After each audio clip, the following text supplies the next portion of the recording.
रजनीश, हे काय ऐकतेय मी? अरे, ज्या गोष्टी मला तुझ्याकडून समजायला हव्या त्या मला बाहेरून समजतायत.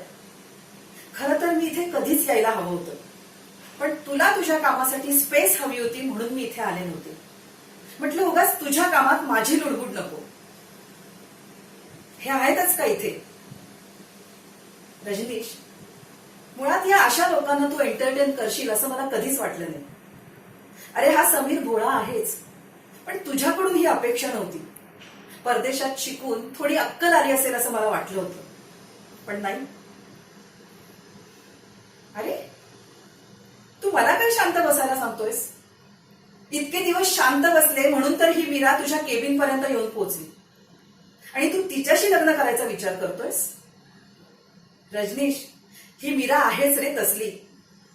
आधी त्या समीरच्या घरात घुसली, तिथे सगळ्यांना त्रास दिला, त्यांचं घर पोखरून झालं, आता तिची नजर तुझ्यावर पडलीये. कसं समजत नाहीये बाळा तुला? कसं समजावू मी? बस, आता मी तुझं काही एक ऐकणार नाहीये. तू माझं ऐक. नाच सोड या मुलीचा. शपथ आहे तुला.